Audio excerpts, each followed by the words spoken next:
Hey, everybody, welcome in to the college basketball deep dive here for mid-season college hoops. I'm the big man on campus. Wanted to throw this together for all of you guys as we head in to the new year and into the new second half of college basketball. Really kind of wanted to put together a primer for everybody. Maybe if you're coming out of football, you haven't really paid attention to college basketball the last few months, or really you're just looking for something to help going along the way. Over the years, college basketball has become my favorite and generally my best sport. This year had a little bit of a tough start to the season, but have really righted my ship. And if anything, I can maybe do some work for you to get you prepared a little bit more. For me, I take copious notes, try to always have plenty of info to maybe help improve handicapping. I think that's always important. Really kind of getting into some of these numbers, going in and really looking at some of these teams and maybe figuring out who's a fraud, who's a team to get off of, who's going to change as the season goes on, and, kind of highlighting those teams. And really, I'm going to go through a couple different things here. I'm going to go through a couple of, obviously, great ATS bets, bad ATS bets, great over teams, great under teams, teams that I have my eye on as we get into the second half of the season here, and really teams that I would look to sell and stay away from. Obviously, the first thing I want to get into really is pace. And pace is so interesting because I think generally when you're looking at totals, people look at pace and say, well, if I have a fast team, I'm going to look over the number. And again, that's very that's fine. I mean, I think that's a way to kind of look at things and say, well, okay, if a team goes quick, they're probably going to score a lot of points. But just because a team goes quick doesn't mean they're going to score a lot of points. And obviously, when you're looking at quickness, there's no faster team in the country than Savannah State, other than Florida International. There's no one that goes quicker. They're very fast for Horace Broadnow's team. It's how can we go as quick as possible, but that doesn't always translate to effectiveness. You look at Savannah State, second in the country at pace, but they're only scoring 74 points a game. You also look at the fact that you look at when it comes to efficiency, they're not efficient. The 314th in adjusted efficiency. They don't make, they shoot a ton of threes, but they only make about 28.5% of them. So just because a team goes fast doesn't necessarily mean that they're going to be effective from an over perspective. You do, though, if you look at obviously pace and kind of relating it to, okay, does this team, because they go fast, does that mean that they go over the number? You look at a team like North Carolina, they're a great example of this. They're 8-4 to the over this year. You look at the fact that they're averaging almost 81 possessions a game. When you're looking at tempo, I mean that's right up there. That's fourth in the country. They're also seventh in offensive efficiency, and that's led to their totals going over 8 of 12 times. So when we start to look at efficiency, when you're getting really high-end teams like North Carolina, the pace is there. Defensively, it's not always there. And they're going to score a lot of points. They're scoring 91 a game. So when you're looking into the second half of the season, what I would say is, okay, let me look into this team and let me see what exactly their numbers are looking like. Their general numbers, are going to be against teams that are not as good as them. Generally, their numbers are in the 150s. But you look at when they go and play a better team, a team that's generally known for offense, UCLA, Gonzaga, Kentucky, teams like that. You're getting totals that are way high. So you have to look and figure that once conference play comes around, books are going to be ready with this team. They know what they're doing, but it might not even matter. You look at some of these big totals. The Gonzaga game, 174.5. It was their highest total of the season. It flew over. They scored 193 points in that game. So when you get UNC against a good offensive team, so i.e., Virginia Tech, Duke, NC State, even a Clemson when they can get going, you're going to have the pace there for an over. This team constitutes overs with the way they run, with the way they're efficient offensively, and with the fact that they really don't have a very good defense. You look at another team that this is going to come in for, Brigham Young University. They're a very good over team. You look at 6 of the last 8 games have gone over 3 straight have gone over 84.5 points a game. They're giving up almost 80 a game. They foul a lot, 20 personal fouls a game. And you look at really their pace. They've always been a team that goes quick under Dave Rice. Dave Rose. That's just one of their things that they do. Whether it's Nick Emery, Tyler Halls, they have that big player down low and Childs. When they play Gonzaga, you're gonna have some really fun games to watch between those two teams. And you look at Brigham Young. Are they going over big numbers? They've actually not priced too bad. You look at a lot of these totals in the 150s. Books have not caught up with this group, not at all. So you're going to see this team. You really kind of ride it until it stops. You look at the fact they're coming out of conference play. They get a team at Pacific right away. I'm figuring you're going to have that number in the low 150s. Pacific, I think you're going to see, you got to look at situations like that here. These teams are going over, and they're going over against like-minded teams, against teams in their division that they're going to face a lot that, are going to constitute overs, and they're flowing these overs out of the water. I mean, you look at, a couple of these. They place UNLV 90-92. 90-81 against San Diego State, 103-81. I mean, these are all totals that were priced in the low 140s. They're not catching up with these numbers. They just aren't. It's been interesting. They're a total pace team. When they play a team that has a decent pace and can score, the game will go over. When they play a team, though, it's all about the team. Because then you look at when they play Utah. Utah is one of the slowest paced teams in the country. 74-59. Pace can sometimes be perfect. Sometimes it can be a little bit of an overreaction. And you really, truly have to look into each game differently. Don't just assume because a team goes quick, the game's going to go over. That's lazy handicapping, and it's going to hurt you in the long run. You have to go into looking at each team soul by soul. You look at some good slow tempo teams. And it's interesting because when you have a slow tempo, it's generally constituting under the number. Under tempo with slow is a lot more conducive. Fast and overs doesn't always mean that it's going to go over. But I've learned looking at some of these numbers, when you have a slow tempo team, so let's take, Butler, for instance. Butler is very slow. They're 343rd in the country in pace. They're 10-3 to the under this year. Interesting. Slow, go under. And you also look at the fact that, 9 of the last 10 have gone under. Their defense has been terrific. Butler's been very good on the defensive end. But here's the problem. You look at from a team, from a long-term perspective, I think Butler's a big fraud. Okay? They've, in every step-up game, lost. Okay, they lost to Dayton, St. Louis, Indiana, and Florida. They did beat Florida once, but you look at the last game, could have had 43 points. They're winning games low scoring. This is a slow tempo team. I think they're going to have a lot of overs, look like overs in this, because this was a team that was a good over team last year. Many people remember. They went quick. They did a nice job at getting up and down the court. I mean, Creighton, Villanova, St. John. There were high scoring games with Butler. Not this year. It's going to be an interesting game-to-game thing with them because you have some really fast teams in this conference. Georgetown's a high-tempo team. Creighton's a high-tempo team. Marquette's a high-tempo team. But this Butler team, don't be fooled. They're not fast. They're very slow. They're very methodical, and they play great defense. This could turn into a lot of slobber-knocker games if they get the right pace. Obviously, usual suspects are there. Cincinnati, 344. Michigan, 342. But you do have some interesting ones. Missouri, they're a lot slower this year, 341. Oregon, 332. And then you obviously have your Virginias. They're as slow as ever. The slowest tempo team in the country is the Siena Saints under Jamion Christian. Christian used to be at Mount St. Mary's, and he's went a lot slower this year. It's somewhat paid off. They've hung around in some games. But yeah, just the common story there basically is don't just think because you're getting a quick pace, it means over.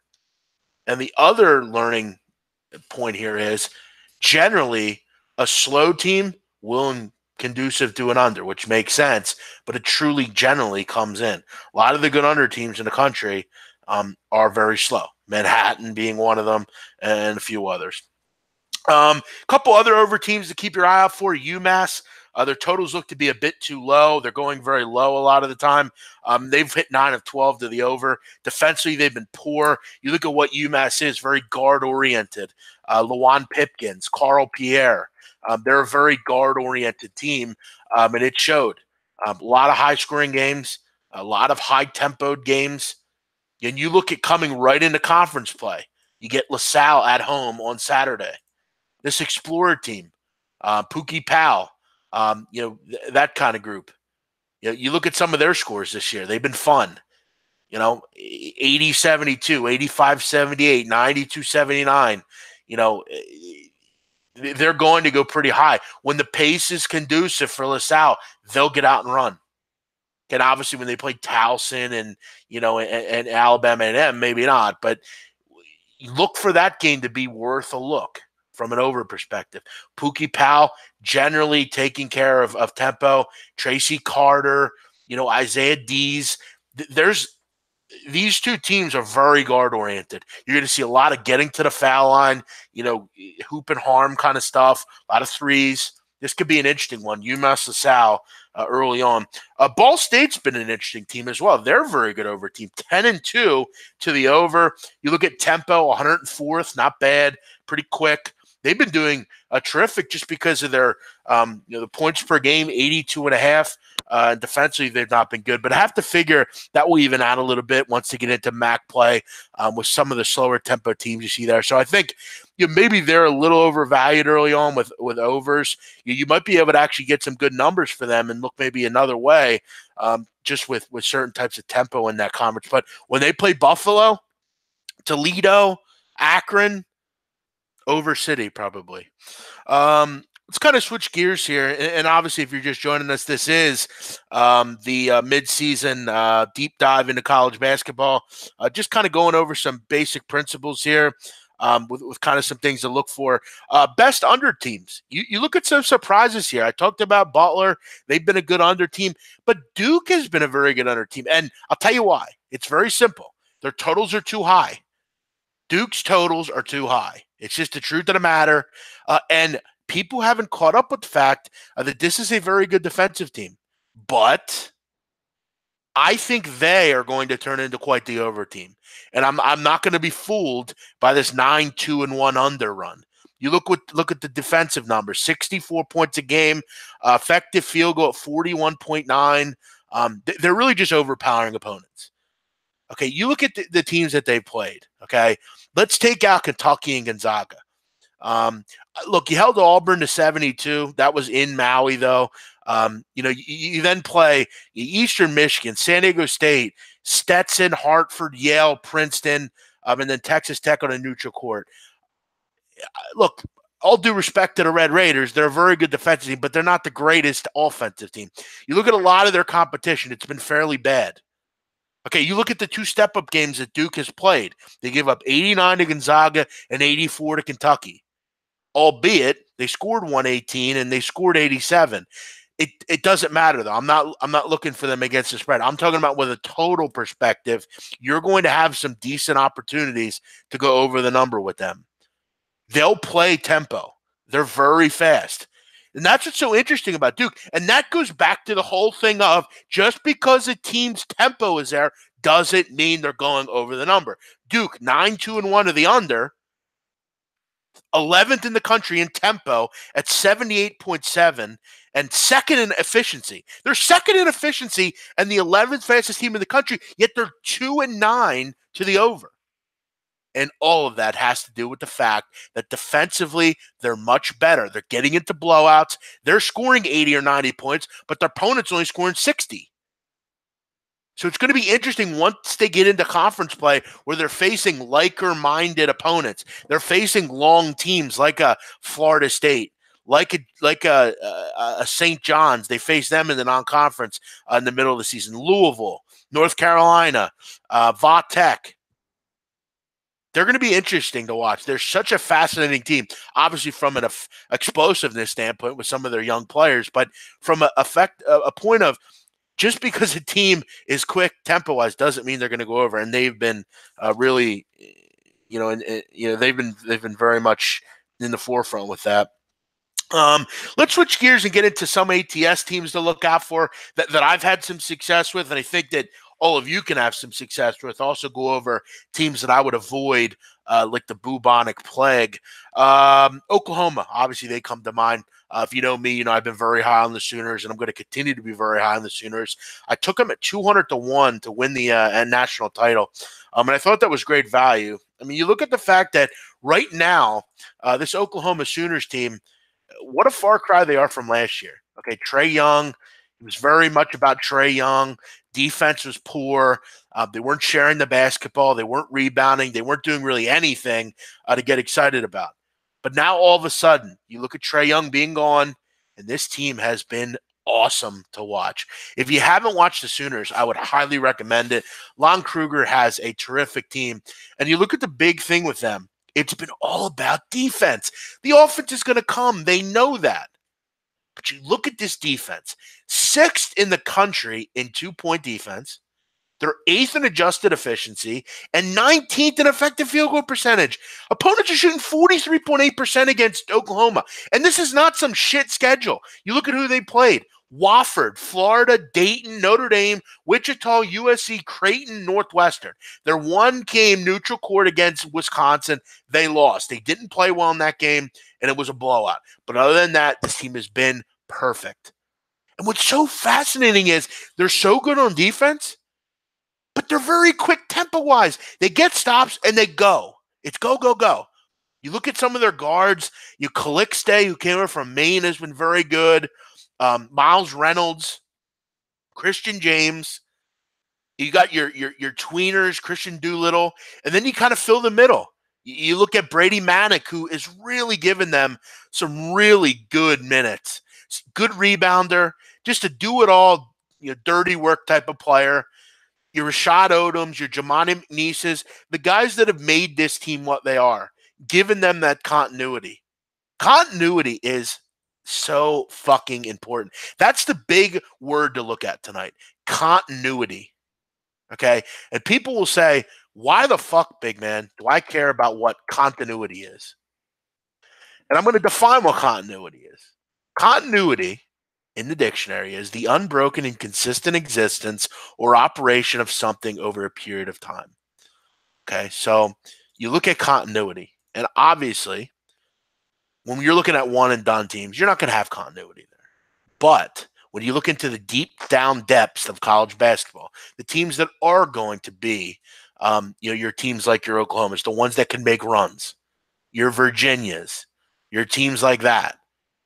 I mean, you also look at, a team like, Marquette, who are very much playing well.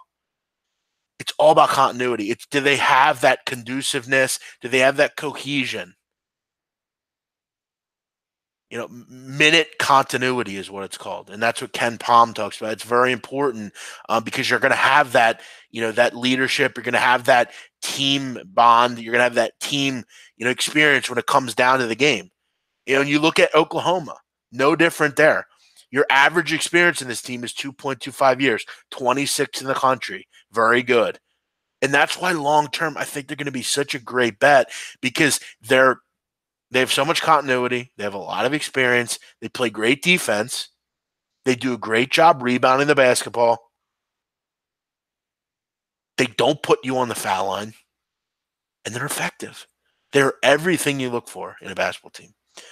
And what's cool is you look at the last, when the season comes to an end, you look at a lot of your tough games in conference. Texas home, Kansas home, West Virginia home, Texas Tech home, Iowa State home. From February 4th on, all their tough games are at home.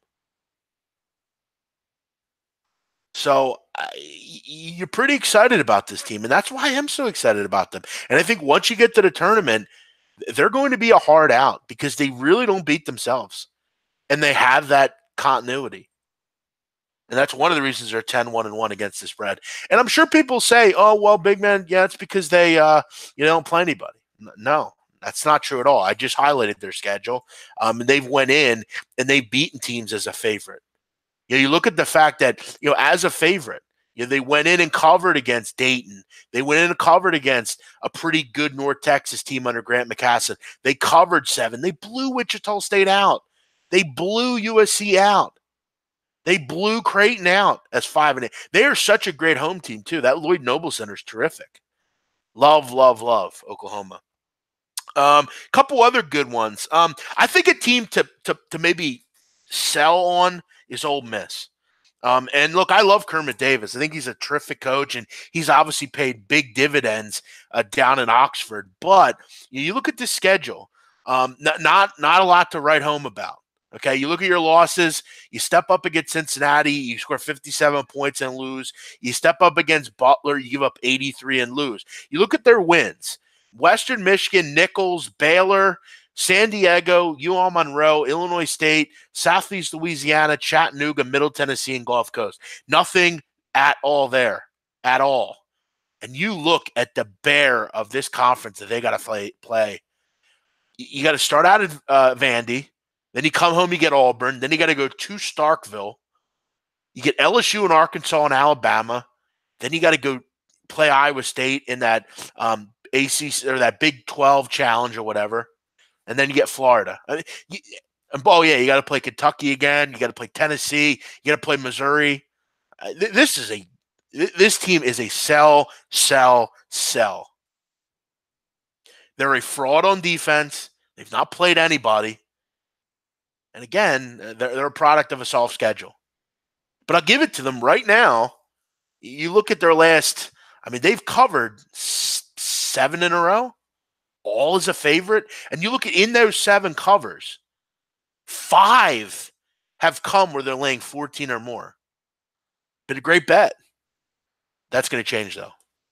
But they could be worth it as an underdog. We'll see. They're a fascinating team. I think we're going to start selling on them, though. But Kermit Davis, great coach, and look, they have a really good player in a guy named DeAndre Burnett. So, I'm sorry, not Devontae Burnett. He graduated. Terrence Davis. Sorry. So many players. Sometimes you forget. Schuler, Brian Terry. Bruce Stevens. Got a good team. But I wonder how long this can continue for. Nebraska under Tim Miles, obviously keeping them in mind. 80 points a game, giving up 59.5. They were a great team last year against the number, and it looks like it's continuing this year. Nebraska worth a look. I think it's a 3-way battle between them, Michigan State, and Michigan. Another one, just one quick one. Steve Forbes' team, East Tennessee State, 11-2 against the number. One thing I love about this group, terrific rebounding team. They really get after you on the glass. They're rebounding 36.5% of their offensive possessions. They're getting a rebound on. That's 4th in the country. That's 13th in the country. Very good.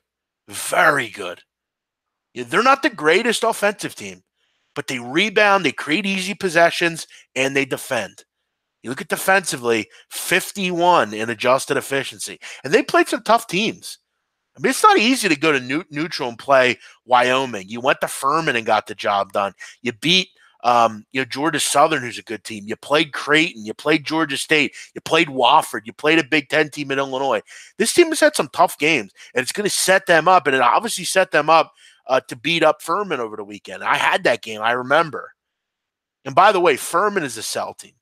Sell on the Paladins. A couple teams to obviously keep your eye on for bad against the spread. Iona. They haven't covered a game this year. They're 0-11. And we're going to go back to that big word, that word we talked about. Continuity, guys. Continuity. You have to look at continuity with these fucking teams. If they don't have cohesion, they don't win in the mid-major situation, in the bet against situation. They're bet against team. That's just what Iona is. You look at continuity, 303rd in minutes continuity. They just don't. They're just not cohesive. They have no bench. 307th in bench minutes. And again, it's the same old for Iona. 314th in defensive field goal efficiency. They don't rebound. They're about as bad as it gets on the glass. They have no height. All they do is try to get into the lane and draw fouls. That's the one thing they do well. And they can score. But that's just because they go really fast and they bother you. So they're a really good over team, probably. And that's been no secret because you look at some of these scores. I mean, give up 99 to Yale, 85 to Princeton, 88 to Virginia Commonwealth.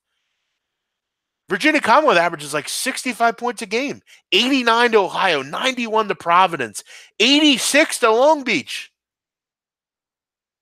It's the same old with Iona. It's just this year, they are a terrible bet. But they're quick. They get to the hoop. They go fast. And they play no defense. So they're a good over team. Keep your eye on Iona per usual. But bet against them when you can. When you're playing, a team that can, ride or something like that. The problem with the MAC is, the MAAC, is there's not really any good teams. I mean, you look at up and down this conference, there's not a lot to talk about. My pick preseason was Rider. But look, I mean, they've been up and down. I like what you're getting out of, Demencio Vaughn and Stevie Jordan, but, it's all going to come conference tourney time and late in the season for them. I'd expect them to win, but you look at the rest of this conference. I mean, it is a complete disaster. You look at it in the conference rankings, Ken Palm puts out, they're 27th. It's not good. So, yeah, I'm not going to have my eye on much on the MAC this year. From an over perspective with Iona, yes. Also, though, make sure you're fading them. Middle Tennessee, they've been no secret. They've been bad. They're 1-10 against the number. Look, Kermit Davis is gone. There's no Reggie Upshaw on this team. There's no Giddy Potts in this team. There's no leader on this team. Again, the common fucking word tonight, continuity. There is none on Middle Tennessee either, and there's no secret they're a bet against team. They're going to be a bet against team in this conference. Continuity, about as bad as it gets, 344. They have very little experience. Their average experience, 1.4 years. They don't have a lot of leaders on this team. They're absolutely terrible on offense. Terrible. 59 points a game, 346 in offensive efficiency, 331 in field goal percentage, 337 in two-point percentage, 288 at the foul line. Here's what I'll tell you about Middle Tennessee. Bet against them whenever you can. But if you face a team that can rebound the basketball, I don't know where they're going to score from. Because you look at the one thing that they can do decently. They rebound about 31% of their misses, which is 99th in the country. It's pretty good. And, you look at like the one of the wins that they've had. They played Charleston Southern. Okay, they had what did they have there? They had 36 rebounds in that game. Charleston Southern actually out-rebounded them and they won. But that's not going to be something that continues. So basically what I'm saying is fade Middle Tennessee. Always. But when they're playing a team that can rebound, they're going to get fucking killed. And they're going to lose by even more than they normally do. It's going to be a long season for Nicholas McDevitt down there in Murfreesboro. This is a really bad team. They don't really do anything right. There's no leaders, and they have no cohesiveness because they haven't been together long enough. They're a bad team to watch. That's about how it goes. And you look at the last 6 games of the season, 7 games of the season. You got North Texas, 2 straight games against UAB, Charlotte, Old Dominion, West Kentucky, and Marshall. That's going to be ugly.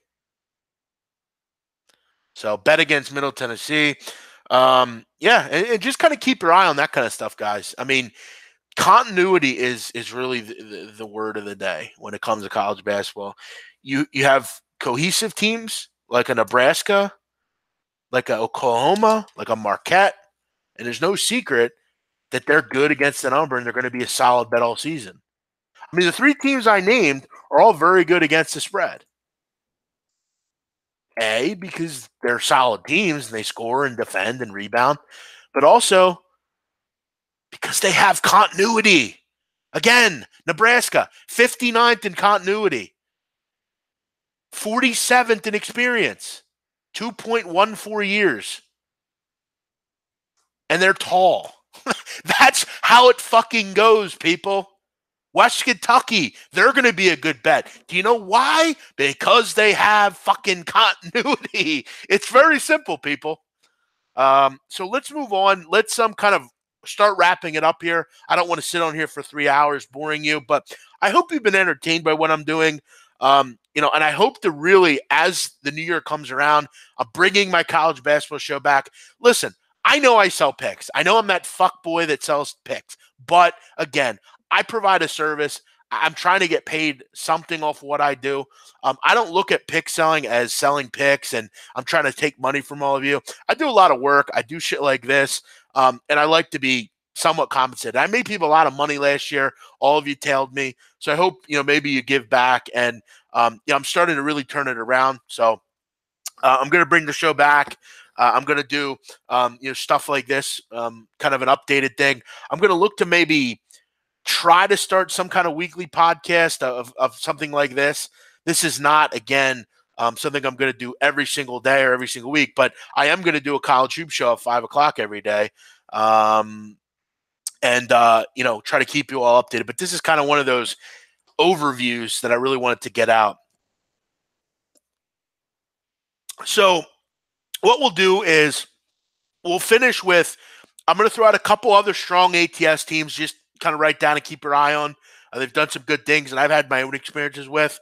And then I want to get into some teams to have your eye on and teams to maybe sell as we get into the conference play. A couple other strong ATS teams, just quick hitters. Murray State. This team, per usual, is very good against the number. And that's no secret. You look at 7-2 against the spread. They have one of the best players in the country in John Morant. Look, John Morant is a lottery pick to me. He is a terrific guard. He is just a fantastic player. And you look at assist rate, number 1 in the country. Doesn't get much better. He is fantastic to watch. Such a great player. That's one of the reasons they are very good against the spread. Matt McMahon's got a really solid team down there. I'd expect, as usual, they push Belmont. January 24th to be a great game in Murray. So that's interesting. You look at their 2 losses this year, Auburn and Alabama. Not bad. We'll see how they go. OVC, not great this year. The only teams that are really good in the OVC are Belmont and, Ray Harper and Jacksonville State. Other than that, it's a typical bad league. Murray's going to be a fun team when they get to the tournament because they have that player that could take a game over. They have guys that can rebound the basketball. Your Darnell Cowards, your Brian Sanchez, the guys like that. And look, Shaq Buchanan's a nice little player beside John Morant. And guess what? They have decent continuity as well. So a couple other ones. UCSB, they're interesting. I really like Cal Santa Barbara. You look at kind of coming into conference play. The big thing with them was when were they going to get our friend Max Heidegger back, because he's really the straw that stirs them. And ring, ring, guess what? He's back. And let me tell you something. He's a guy that's going to help them a lot. They had a nice win over the weekend against San Francisco. San Francisco's solid. That's a big-time win for Joe Pasternak's team. This team is 9-3 against the spread. You look at this conference, again, not a lot to really to like out there. The UC Davis is decent. They'll give them a game. You maybe a Fullerton, but there's not Irvine, but there isn't much out there. They play with a really slow pace. They're really efficient on offense and very efficient on defense, frankly. So, that's something to keep in mind. They don't turn the ball over a lot. They're just a team that you really have to like. They play with a slow pace. they're kind of a poor man's Wisconsin, a poor man's Virginia. They play that slow pace, they're efficient, and they play great defense. So keep your eye on USCSB, Santa Barbara, and one other team. And I'm interested to see how this team plays in conference play, because I think what they're going to be this year is a team that, against bad teams, your Youngstowns, your Cleveland States, your Milwaukees, I think they're going to win a lot of tight games. And they're going to get a lot of big numbers against, the Illinois Chicagos and the Wright States and the Northern Kentuckys, and they're going to cover them. And that said, Detroit Mercy. This team's 11-3 against the spread. 11-3. And look, they're getting a lot of points. You're getting a lot of points against Temple and Butler and Toledo.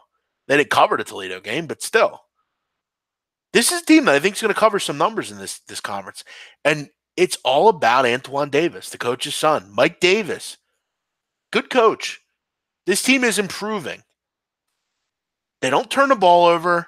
They're pretty good from three. That's one of the things. So if you're getting a team, let's say, look, right out of the gate, they play Wright State. I would look to buy on Detroit in this game. You look at Wright State, very poor against the three, 349 in the country. They can't defend the three. If Detroit can hit some shots in that game, they'll cover. They'll get a big number and cover. Then it's interesting. You look at against Northern Kentucky, though, in the next game, probably stay away. Northern Kentucky 17th in the country in three-point defense. So, again, you must look at matchups. It's so important. You can't just assume these teams are bad. Detroit's not Detroit anymore. But against teams that can defend the three, they're going to have trouble. But 11-3 is against the number, which is solid. All right, guys, a couple more minutes here. Just want to throw out a couple teams that I've had my eye on, and I think we all know who a lot of them are. Oklahoma, I said my piece on that group. Obviously, Virginia. And if you listen to me before the season, I took Virginia back in August to win the national title at 15-1. I bet it at the Golden Nugget out in Las Vegas. So I'm going to hit them off if this one comes in. You look at right now, undefeated. Had a win today against Marshall. Beat them by 34, or I'm sorry, 36. You look at Virginia. Mostly bad teams they've played. VCU's solid. 70th in Ken Palm rank. It beat Dayton. Only beat them by 7 though. Beat Wisconsin, but only scored 53 points. But look, we all know what we're going to get with Virginia. They're the best defensive team in the country. No one's going to sell that to me. But you look at kind of what you look for with this team from an offensive perspective. And obviously, Ty Jerome and Kyle Guy come to mind. DeAndre Hunter is, I think, blossoming into a star that at the next level is going to be really good. Braxton Key off the bench as well. Braxton Key is giving you some decent minutes. He's going to give you that occasional steal, that occasional run out, that good defensive play. Kaihi Clark has been good, the young freshman, the 5'9" little diminutive point guard. And then, obviously your guys down low, your Jay Huffs and your Jack Salts. This is just a really solid basketball team. I don't know what else to say. And it is going to be fascinating when they play Duke on January 19th in Cameron. I'm going to try to go to that game. I have to see Virginia at some point. I want to see this team play defense. It is just so impressive. Oh, and back to the good old word. What's the word of the day? Continuity. 72nd. Listen, if your continuity is there, you win. It's that simple. So Virginia, obviously I have them at 15-1, so my eye will be on them all year. Marquette, I think they're going to win the Big East. And that's a change from what I thought at the beginning of the season. They have wins over Buffalo, Wisconsin, Louisville, and Kansas State. I think the big story with them, like Oklahoma, has been how good they've been on defense. I mean, I don't think people have really discussed how good Marquette's been on defense. Steve Wojciechowski's team has had a newfound love for defense. I mean, seriously. 18th in the country in effective field goal defense, 31st in the country against the three, 18th in the country against 2-point defense. or in 2-point defense. And their offense is there. They have a leader. They have a great bench. They're tall and rangy. Look, I love the addition of Ed Morrow. Ed Morrow is not going to do much for you offensively, but he is a do-it-all player around the rim. He's got nice size. He's a junior. He does a nice job rebounding the basketball. You throw him with Theo John on those corners and perimeters, they do a great job. You have a leader in Marcus Howard. You have two guys in the Hauser twins that give you a sharpshooter off the bench. And then you bring in a guy like Chartunoy, who's a senior. He's played for 4 years. He comes over from Fordham. He doesn't turn the ball over. He gives you that occasional steal. This is another team that we have to start talking about. They are really, really good. Word of the day, continuity, 95th. Like it. And they have a good home court advantage. If you look at rating their home court advantage, I mean, you're going to give it 80th. Not great, but you got some kind of advantage there. Big gym, which sucks. You have a huge gym, frankly. I mean, this is a gym that an NBA team plays at. So you kind of wish you had a home court gym, which would be better. But, hey, impressive work so far. And, again, they have one of the best players in the country, Marcus Howard. So that doesn't hurt either. Marquette, buy in, baby. And then one more. And if you know me, you know I talk about this team a lot. The Hilltoppers, West Kentucky. Love, love, love this group. And I know if you're looking at their numbers, you're going to say, well, why? What is there to like about them? Because I don't care what they did in the non-conference. Even though they beat West Virginia, St. Mary's, Wisconsin, and Arkansas. But what they're going to do in this conference. Because while I know Old Dominion's good and, you know, Marshall can give you some and UAB is always solid, this team is really starting to hit a peak. I think there's no one even close in this conference to what the talent that they have. They're a really solid offensive team, 91st in adjusted efficiency, pretty solid on the defensive end. They do a pretty nice job at getting to the foul line and making their foul shots, 73%. But you look at the personnel. Charles Basie is a fucking man. He shut down Ethan Happ over the weekend. It's not easy. Ethan Happ's one of the best bigs in the country. You know what Ethan Happ shot against West Kentucky? I'm going to tell you. He shot 9 for 23. For all you lay people out there that don't know what that is percentage-wise, it's 39%. He was terrific against Happ. And, oh, by the way, they beat Wisconsin without Lamonte Bearden. Bearden was out with an injury. Delano Banton was great. 10 assists, 13 rebounds, and 8 points. That's a do-it-all guard for you. How about that from the freshman? You look at the additions they made in the transfer market. You bring over Jared Savage from Austin Peay. You bring Tavion Hollingsworth over from Buffalo. This has just been a really fun team, and I think long term, now that we get into conference play here, it's going to get better. So you better buy into West Kentucky. I think they're going to win a game in the tournament. Oh, and let's check in one more thing. The only thing I don't like about them here is, and this is my big issue with West Kentucky, and this is why I hate their turnstile at center, because I wish they just had one guy that would say, that's where the great thing about recruiting from West Kentucky, it's great that they get recruits, clearly. Like, they have had a good mix of recruits and then transfers, but Mitchell Robinson they struck out on, and now they get Basie. Basie's going to stay there for a year. Basie's not going to stay there again. He's gone. And you look at continuity, bench minutes, experience, all very low. And again, it's all going to be about matchup for them. But I'll tell you this. I think West Kentucky's kind of an interesting case because you could truly put them into buy on and maybe sell as well, because they don't have that experience and they're going to have to get the right matchup. It's all about matchups for them, because if they get a physical matchup, so let's say in the tournament, like they and I'd be interested to know, like, bracketology wise, because I'm guessing Joe Lenardi has them winning the conference. I want to see where he has them and who he has them facing in the tournament.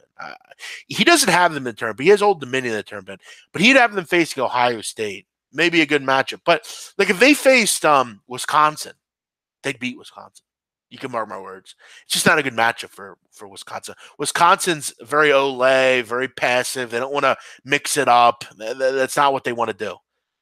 But if they play Florida State or UCF or some like team that'll just break them down, Mississippi State, they'll get beat. It's all going to be about matchups for West Kentucky. But in conference, I think they're going to be a cover machine. Quickly, stay away from NC State. I think NC State's fraud. And by fraud, I mean, I don't think they're as good as their record indicates. And look, the record's very good. I want to say they lost one game. But again, we have to look down deep into this group and say to ourselves, well, they have one loss to Wisconsin by 4. But then let's look at the rest of their schedule. 351 in SOS rating, strength of schedule rating. 351. There's only 353 teams. So not a lot to go off of there. They're very fast. They're well coached. And I like NC State a lot. But I want to see a little bit before I get involved here. But I look at this conference, and while I think a lot of people like this conference, I don't know how good it really is. Okay, so let's go over their conference. I mean, Miami's nothing special. Pittsburgh's nothing special. Actually, they're bad. Wake stinks. Louisville's a year away. Clemson is poorly coached. Syracuse, I mean, until they get to like the end of the year, I mean, they're good, and they'll probably beat NC State because they have that range. I mean, Boston College lost today to Hartford. And then Georgia Tech, who sucks too. So, I mean, this conference is really that good. And they're not going to beat North Carolina or Duke or Virginia Tech. But, I mean, I think we can make the case they're probably the 5th best team in this conference, or 6th. That's Florida State. So, I think with NC State, look, to be honest, I think they're going to have to make a deep run with this team, like in their conference tournament to get into the tournament. Because this schedule is really bad, like really bad. So, I mean, good luck. Lenardi has them in the field because I guess, he just thinks they're in the field, but they're a 7 seed. They're not like a lock. They're going to have to win a big game to me. Because this strength of schedule is a joke, a real joke. But they're a good team. They don't make their schedule, so I can't really knock them for it. I'm just trying to pick a sell team, and they're my sell team because I don't know how good they are.